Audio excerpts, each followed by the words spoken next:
Bonsoir à tous et bienvenue à Buonasera Calcio.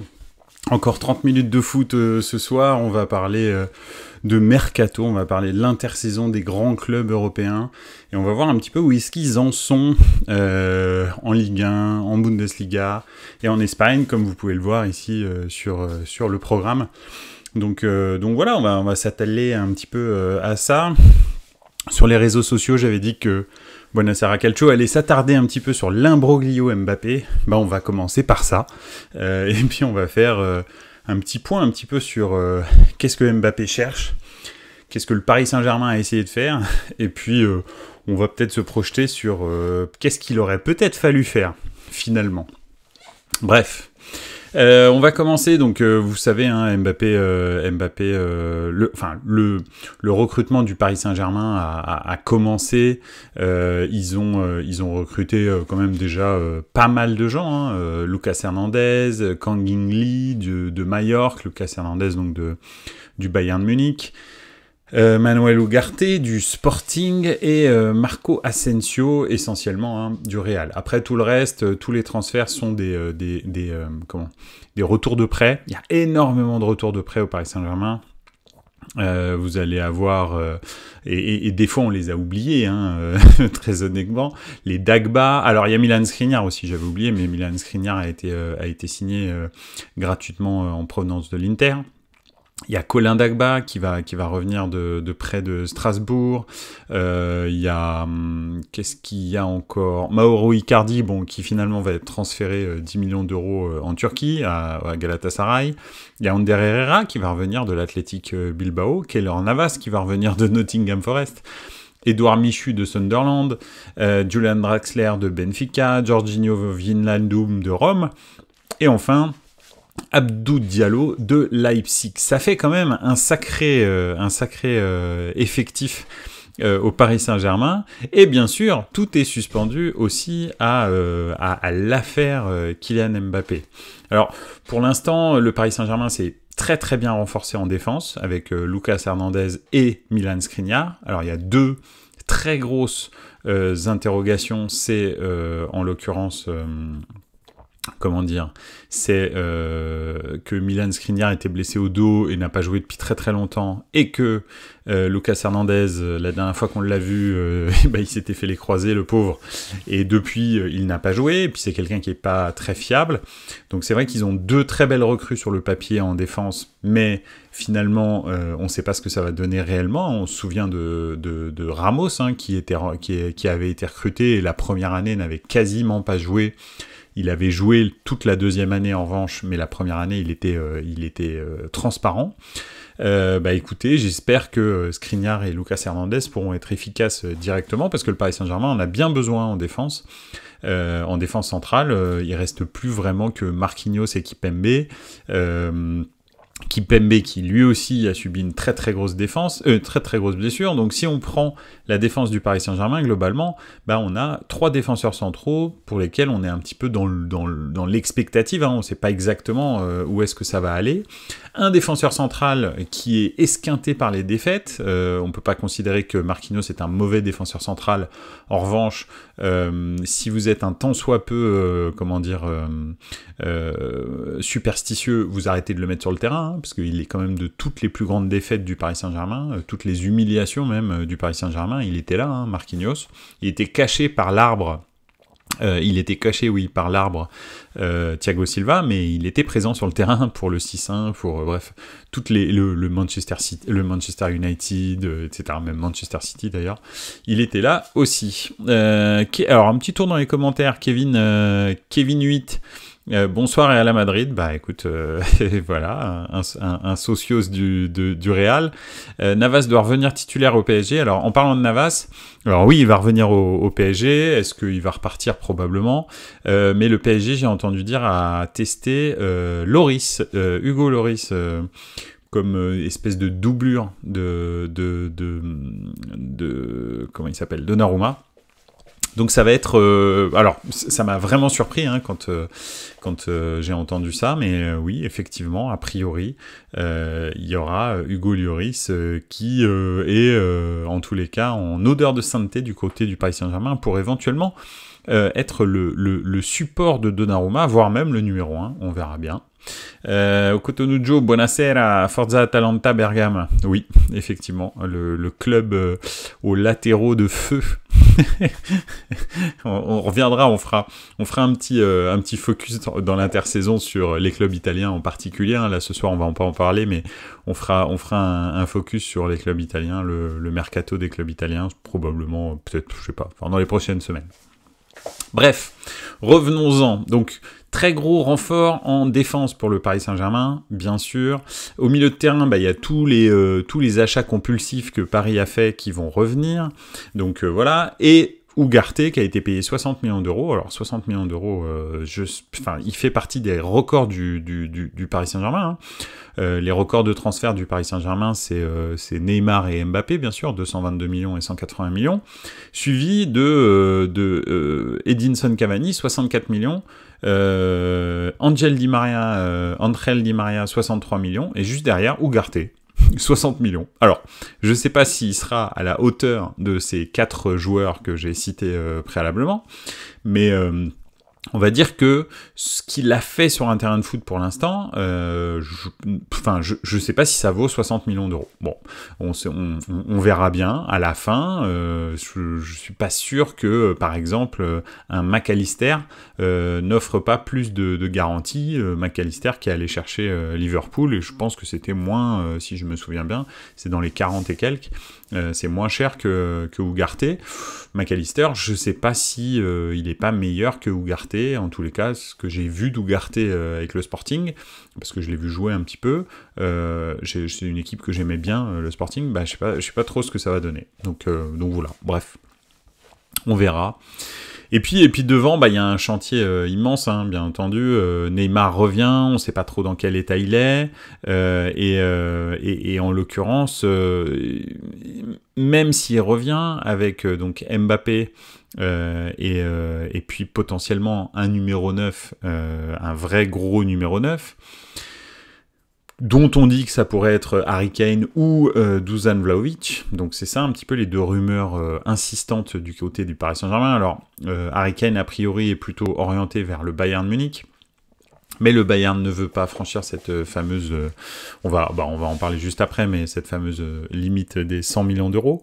Et puis Tottenham ne le lâchera jamais en dessous de 100 millions. Hein. Si Daniel Levy a dit c'est 100 millions, ils peuvent faire tout ce qu'ils veulent. S'ils payent pas 100 millions, il y aura pas de transfert. donc voilà. Donc je pense que on va voir un petit peu. Je sais pas s'ils vont faire un montage financier le Bayern pour contourner ces 100 millions. Mais sinon, Dusan Vlahovic, un vrai numéro 9, fort de la tête, non pas trop d'ailleurs, mais très grand, un très gros point d'appui, plutôt bon des deux pieds, un vrai buteur de surface. Franchement, effectivement, je pense que ça peut être un bon complément pour Mbappé. Maintenant, dans cette espèce de 4-3-3, qu'est-ce qu'on fait de Neymar ? Ça, c'est une question, parce qu'on a vu que jouer avec deux milieux défensifs au Paris Saint-Germain, avec deux offensifs qui défendent quasi pas, probablement le numéro 9 non plus, et puis l'aile droite, alors heureusement, il parle sur l'aile droite de Bernardo Silva. Ce serait bien aussi David Silva, mais il joue plus. De Bernardo Silva. Bernardo Silva, effectivement, lui, c'est quelqu'un qui a énormément de volume. Hein, on l'a vu avec Manchester City. Et donc, c'est vrai que ça pourrait faire combler un petit peu les lacunes de la défense du Paris Saint-Germain. Mais moi, je trouve que dans cette...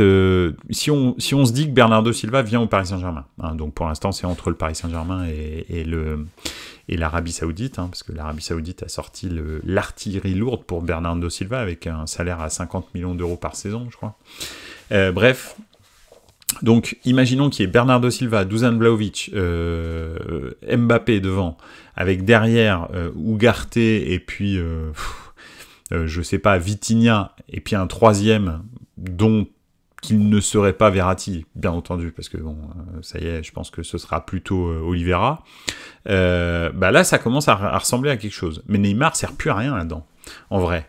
En vrai, Neymar, là-dedans, il peut pas jouer au milieu, il peut pas jouer en attaque parce que sur les côtés, il est pas bon. C'est pas un vrai numéro 9, loin de là, on en est très très loin, donc il peut pas jouer dans l'axe. Très honnêtement, Neymar, il emmerde tout le monde au Paris Saint-Germain à l'heure actuelle. Et c'est vrai que, voilà, on verra, mais ouais, Paris n'a plus besoin de Neymar, en fait. S'ils arrivent à transférer Bernardo Silva, et même, de toute façon, s'ils transfèrent pas Bernardo Silva, tu peux pas mettre Neymar à droite. Il a absolument pas le volume de jeu pour jouer à droite.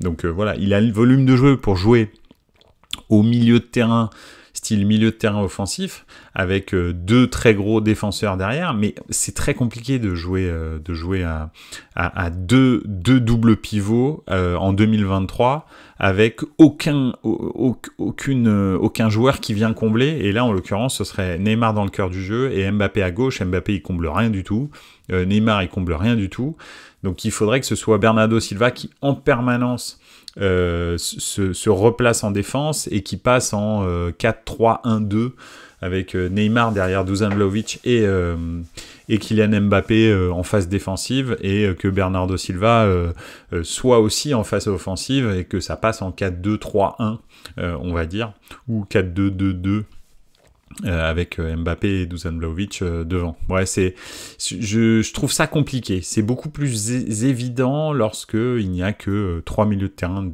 vraiment défensifs, on va dire, avec donc Ugarte et Vitinha qui se projetteraient un peu plus que Oliveira qui serait une espèce de sentinelle devant la défense. Ouais, donc voilà, faut voir un petit peu comment ça joue. Je suis désolé, mais Kane a meilleur temps de rester à Tottenham que d'aller à Paris. Alors, pour moi, c'est du pari au même, si ce n'est qu'au moins à Paris, il gagnerait le championnat de France, donc ce serait déjà pas mal. Voire même une coupe de France, une coupe, peut-être un trophée des champions, un truc comme ça, parce qu'il faut savoir que Harry Kane n'a rien gagné, même pas une Gambardella, même pas une coupe en chocolat, rien du tout, que dalle. Walou, même Payet a gagné plus que lui, c'est pour te dire, hein, Payet a une coupe de la Réunion. On en a parlé la dernière fois dans Buenos Aires Calcio. Donc, quelque part, au moins il gagnerait un titre, il verrait ce que c'est que de lever les bras avec un truc en fer dans les mains. Ce qui est plutôt pas mal, parce que c'est un truc qui lui est jamais arrivé, ni avec l'Angleterre, ni avec personne d'ailleurs. Donc voilà, ça c'est déjà le premier truc. Tottenham, c'est quand même le club de losers par excellence, hein, très honnêtement. Donc bon, je sais pas, je peux pas te dire, je suis pas convaincu que rester à Tottenham soit mieux que d'aller au Paris Saint-Germain. En revanche, je suis convaincu d'un truc, c'est aller au Bayern, c'est mieux que d'aller au Paris Saint-Germain. Ça oui, ça il y a pas photo, ça c'est clair. Pour Kane, s'il peut aller au Bayern avec l'équipe qu'ils ont, je pense que Kane c'est la pierre qui manque pour le Bayern Munich, et que pour que le Bayern Munich redevienne un club vraiment sérieux, quoi. Donc voilà. Voilà un petit peu pour le Paris Saint-Germain. Bon, on a passé pas mal de temps sur Paris, bien entendu. Hein. De toute façon, c'était ambitieux, hein, mon programme PSG, OM, Bayern et les deux grands d'Espagne. Voilà. Bon, les deux grands d'Espagne, c'est juste, je voulais réagir à une phrase de Johan Laporta sur le niveau du Barça par rapport au Real. Bon, ça m'a fait marrer, donc voilà. Faisons un petit tour par l'OM. Alors l'OM, ils sont vraiment en galère, en revanche, moi je trouve, hein, dans ce mercato. Pour l'instant, ils n'ont que des retours de prêt. Alexis Sanchez n'a pas l'air de vouloir signer, re-signer en tous les cas. Il y a tout le monde qui revient, hein, un petit peu, les Aminarit. Aminarit va se faire transférer. Excusez-moi, je suis désolé, mais parce qu'en fait c'était un accord. Tout comme d'ailleurs Ruslan Malinovski, hein, qui va effectivement se faire transférer définitivement à l'OM. Mais il y a Kevin Strootman qui revient. Il y a Luis Enrique qui va revenir le 1er janvier 2024 de Botafogo. Alors peut-être qu'entre-temps il se fera transférer. Il y a effectivement Kolasinac qui est parti à l'Atalanta. D'ailleurs, on en parlait avec Okoto Nujo, les superbes latéraux de l'Atalanta, entre lui et Bakker, Mitchell Bakker. C'est pour ça qu'on rigolait. Qu'est-ce qu'il y a encore? Polirola qui va revenir de Elche. D'intéressant. Bon, il y a Radoncic qui est transféré définitivement au Torino. Et puis bah, c'est à peu près tout. Il y a Arkadiusz Milik aussi qui est transféré définitivement à la Juve parce qu'il avait été prêté 6 mois et finalement il s'est transféré. Et puis bah oui, effectivement, Luis Suarez qui est aussi transféré définitivement à Almeria. Mais à part ça, il se passe pas grand-chose. Geoffrey Kondogbia, qui a quand même été transféré à l'Olympique de Marseille pour 8 millions d'euros. Donc ça, c'est vraiment le bon coup. Mais vous récupérez aussi Jordan Amavi, Pape Gueye, etc., etc.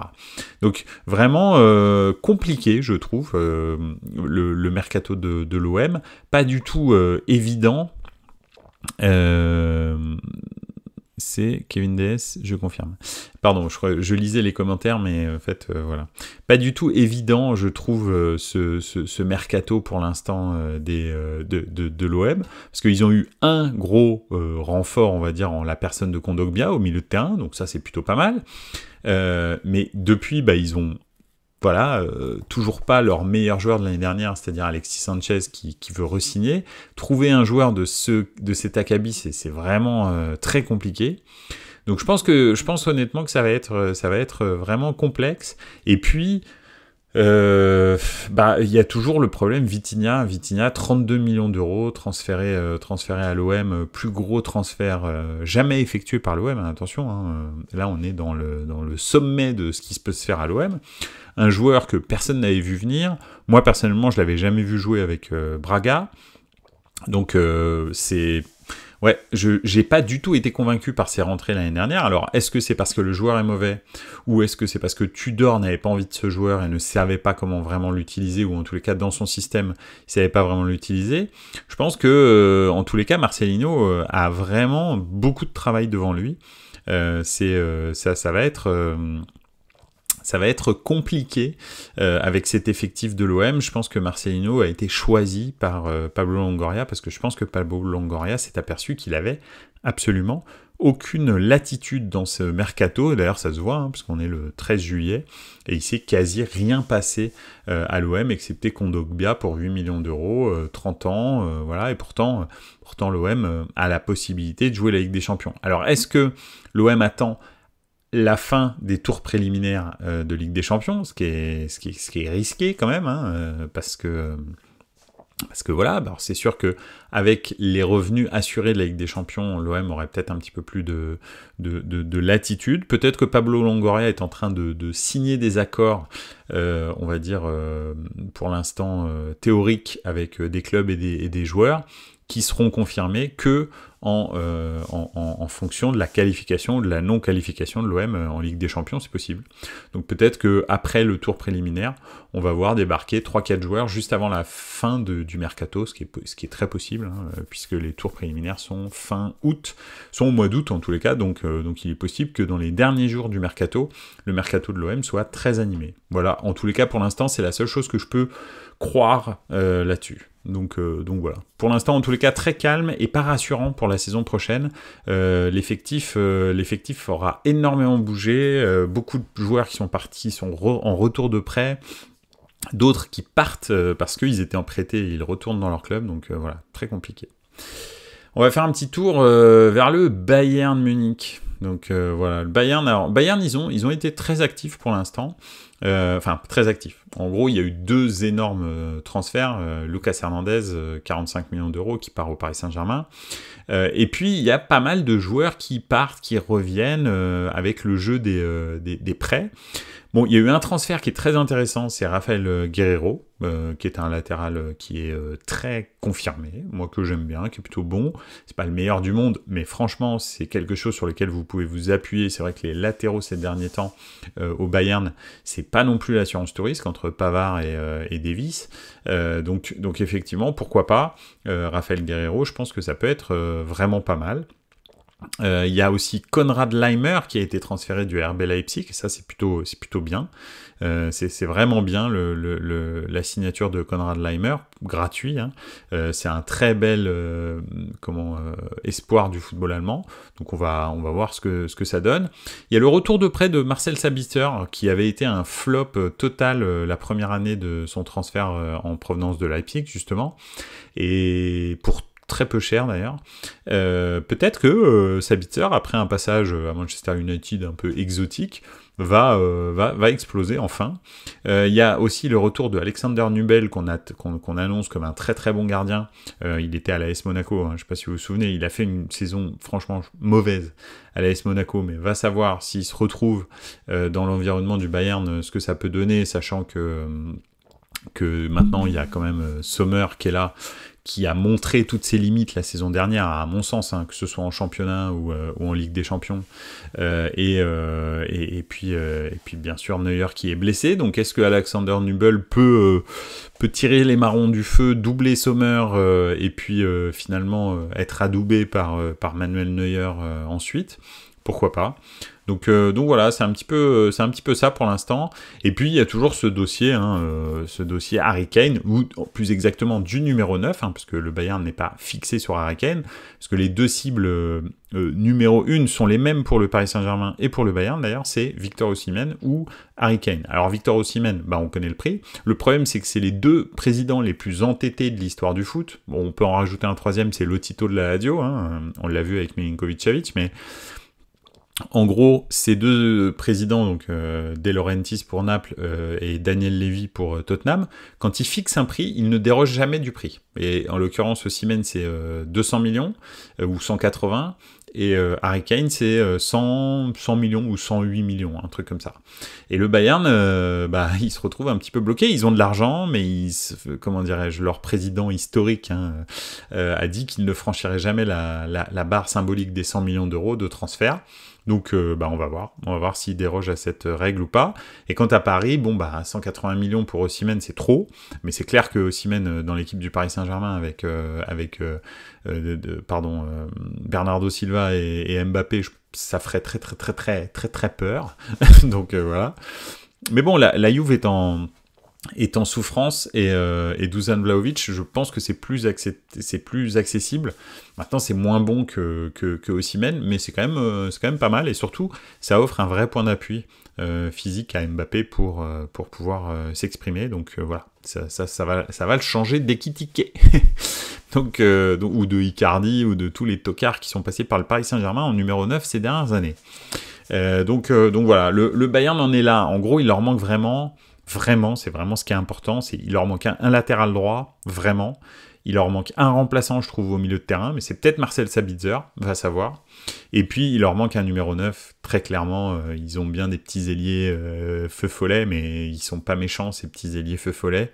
C'est des petits ailiers qui courent dans la pampa. Il leur faut un numéro 9 méchant, donc comme Harry Kane, comme Victor Osimhen. Voilà, on va voir si le Bayern va mettre tout ce qu'il faut pour le faire ou pas. On verra bien. D'ailleurs, le Bayern Munich voudrait Kyle Walker pour son aile droite. Donc ça ferait une aile droite Kyle Walker, une aile gauche Guerreiro, peut-être Davis un petit peu plus haut, en remplaçant tout simplement de Guerreiro. Et puis après, en défense centrale, c'est vrai que c'est pas génial non plus, mais bon, en plus ils ont perdu Lucas Hernandez. J'avoue que c'est vrai que je pense qu'en défense centrale, il faudrait peut-être un petit renfort, à moins qu'ils se disent que s'ils recrutent un latéral droit, Pavard glisse dans l'axe, et auquel cas, il devient titulaire côté droit. Donc ça, c'est de l'axe. Donc ça, c'est possible. Voilà. Le Bayern, dans tous les cas, on en est là.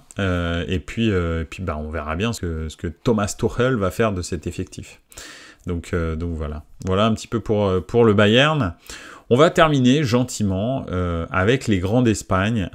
Madrid va recruter qui? Madrid va recruter qui comme numéro 9?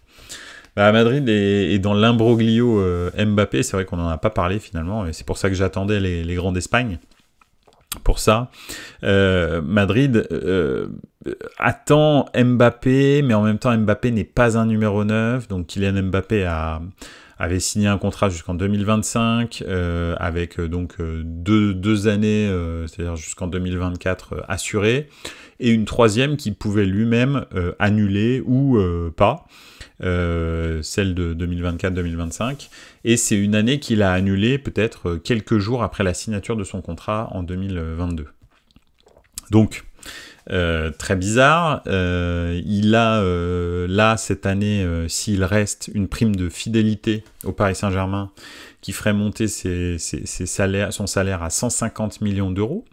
C'est-à-dire 80 millions d'euros fixes qu'il a signé et 70 millions d'euros de primes diverses et variées, dont cette fameuse prime de fidélité. Donc Mbappé, il a braqué personne pour signer ce contrat. Lui il suit son contrat, il fait les 2 années qui sont obligatoires. La 3e année, il a dit dès le début qu'il voulait pas la faire. Et puis pour lui, il fait ces 2 années. Et à la fin de l'année, il est libre de négocier avec n'importe qui. Que ce soit le Paris Saint-Germain ou que ce soit quelqu'un d'autre. Ça ne veut pas dire qu'il partira du Paris Saint-Germain, ça veut juste dire qu'il renégociera son contrat, en fonction probablement des performances du Paris Saint-Germain dans l'année 2023-2024. Je pense que c'est ça le plan de Mbappé, et je pense que si j'étais à la place de Mbappé, c'est à peu près ce que je ferais. Le Real, de l'autre côté, se dit on a besoin d'un neuf, et c'est vrai que pour le rayonnement du Real, ce serait bien de transférer Kylian Mbappé, mais bon, ils ont déjà transféré un très gros transfert, en l'occurrence Jude Bellingham, en provenance de Dortmund, qui vient renforcer le milieu de terrain. Donc voilà, en l'occurrence, ils ont recruté aussi un numéro 9, qui est Joselu, qui est le meilleur buteur espagnol du championnat d'Espagne. Je dis bien donc le meilleur buteur espagnol du championnat d'Espagne. Donc, ils ont déjà un numéro 9. Donc voilà, c'est pas pressé. Ils étaient aussi sur Kane, mais Kane, ça coûte énormément d'argent, beaucoup de salaire. Il a 29 ans, donc c'est pas forcément ce que cherche le Real. Ils cherchent peut-être pourquoi pas un Dusan Vlahovic, mais s'ils recrutent Dusan Vlahovic avec Vinicius, Rodrigo, etc., qu'est-ce que tu fais de Kylian Mbappé l'année prochaine s'il est libre? Donc le Real est un petit peu entre deux eaux, et je pense très sincèrement que le Real va faire la saison 2023-2024 avec Joselu, Arda Güler, Rodrigo à droite, Vinicius à gauche, et au milieu de terrain, leur nouvelle armada, c'est-à-dire les tauliers Kroos, Modric qui joueront ce qu'ils joueront, on verra bien. Et puis, derrière, les superstars en devenir, les Valverde, Jude Bellingham, Tchouaméni, Camavinga. Ce qui fait quand même que ça te fait un milieu de terrain à 6 joueurs de rotation, qui sont quand même, c'est quand même c'est vraiment bien. 6 joueurs de rotation avec 4 joueurs vraiment neufs, on va dire, qui sont en pleine force de l'âge, et 2 tauliers qui peuvent venir encadrer à chaque fois 2 jeunes dans le milieu de terrain. Donc le Real, je pense que le point fort l'année prochaine, ça va vraiment être le milieu de terrain. Bien sûr l'attaque, mais peut-être pas, parce qu'avec le numéro 9, on verra comment Joselu arrive à se mettre au niveau de Rodrigo et de Vinicius Junior. Mais c'est très possible, parce que Joselu, c'est un bon numéro 9. Hein. Donc s'il est bien servi par Vini et Rodrigo, ça peut vraiment le faire. Voire Arda Güler, qui va être là un petit peu en super sub. Donc c'est pas mal. Après en défense, on sait qu'en défense centrale, ils sont vraiment très bien lotis, avec les 3 défenseurs centraux qu'ils ont, qui sont vraiment très bons. Au goal, on n'en parle pas, c'est probablement le meilleur goal du monde à l'heure actuelle. Le problème, c'est quand même les 2 latéraux. En gros, au Real, à l'heure actuelle, les gros problèmes sont les 2 latéraux, à droite et à gauche. Mendy, je sais même pas s'il joue encore au foot. C'est Camavinga qui couvre l'aile gauche, mais c'est vraiment pas son rôle. À droite, c'est pareil, Carvajal, il a 108 000 ans, c'est horrible. Il paraît que Ceballos, en plus qui peut de temps en temps être latéral, s'est blessé. Probablement pour 2 ou 3 mois, là, à l'entraînement aujourd'hui ou hier. Donc effectivement, les gros soucis, c'est le 9 et les 2 latéraux au Real. Il faudrait vraiment qu'ils investissent là-dedans. Le problème, c'est que des latéraux, il n'y en a quasi pas. C'est très compliqué d'en trouver. Quand il y en a un qui est bon, tout de suite les prix s'envolent. On prend, je sais pas, Théo Hernandez ou des latéraux comme ça. C'est vraiment très compliqué. Et c'est vrai que, par exemple, quand tu vois un latéral du style Joao Cancelo qui est en souffrance à Manchester City, qui se fait prêter à gauche à droite, là en l'occurrence c'était au Bayern, je me dis qu'au Real, il ferait pas tâche. Joao Cancelo, si tu lui donnes vraiment un cadre assez précis. Donc voilà, ça pourrait être pas mal. Voilà. Après, de l'autre côté, je vais juste parler de cette phrase de Laporta concernant l'effectif du Barça, qui, maintenant qu'il a recruté Gundogan, pense être supérieur en qualité à celui du Real. Bon, le Real l'année dernière s'est troué en championnat, ça c'est vrai.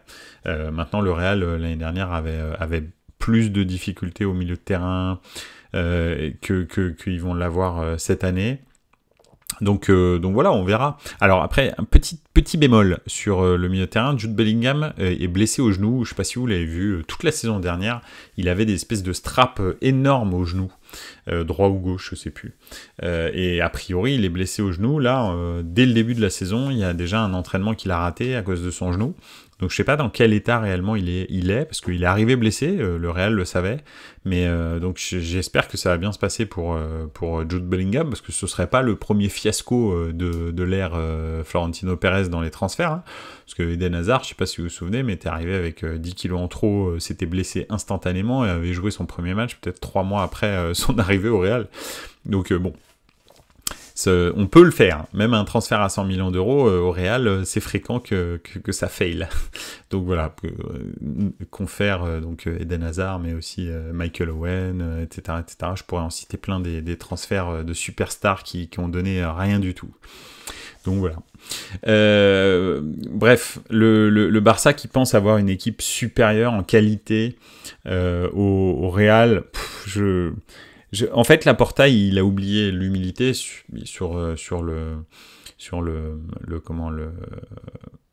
dans le foot. Et en fait, il vit de rêve là à l'heure actuelle. Ok, il a recruté Gundogan, je sais pas comment est-ce qu'il a réussi à le convaincre, et je sais même pas où est-ce qu'il a trouvé l'argent.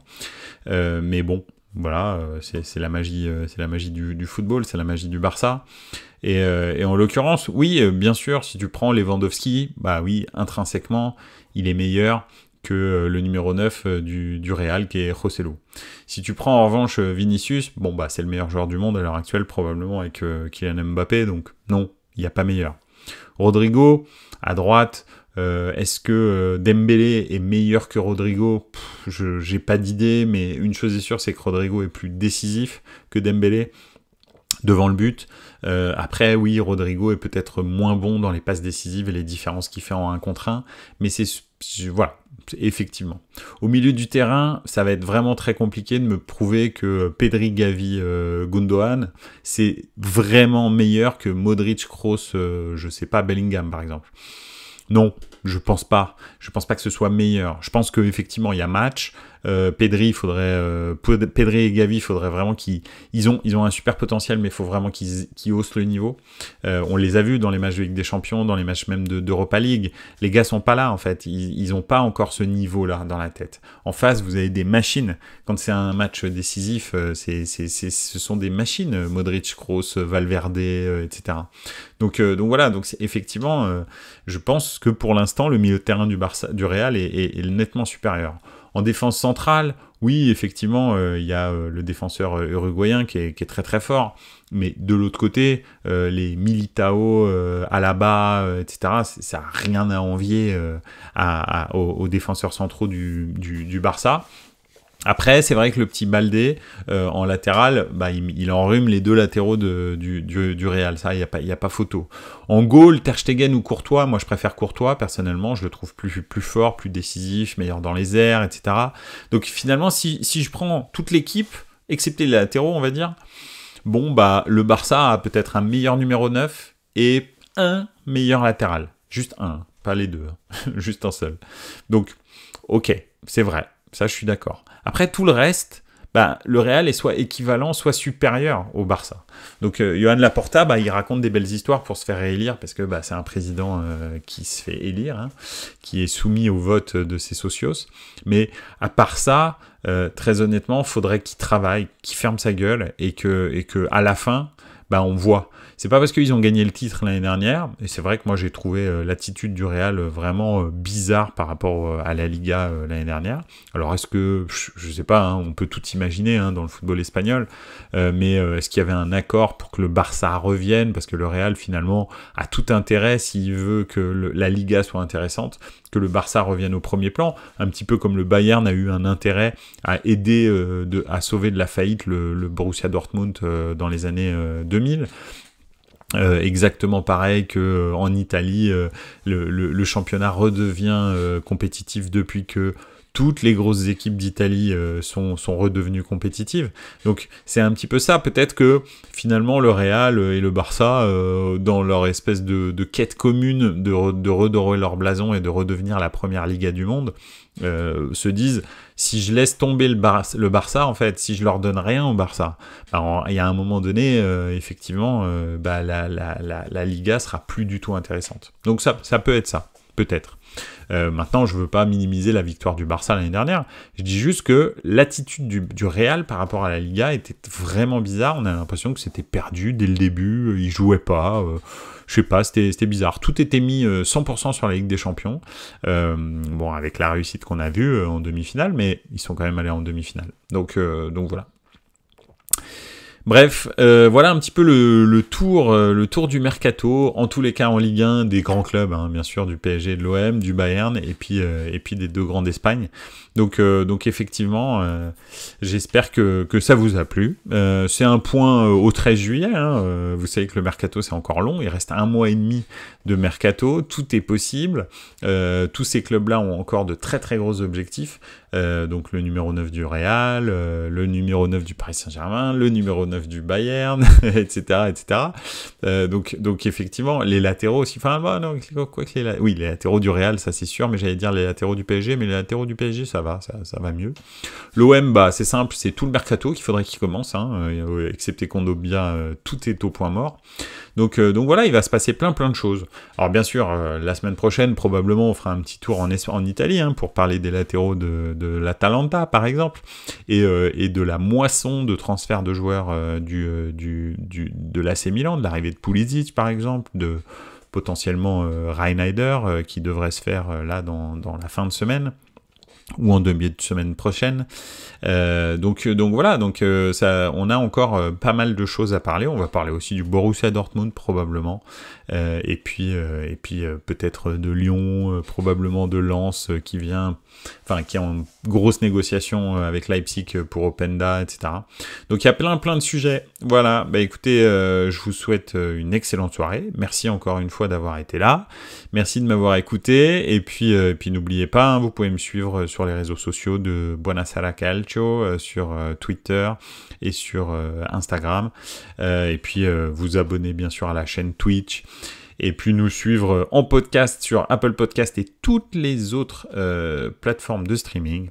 En attendant, merci encore, et n'oubliez pas, ciao les gars, ciao.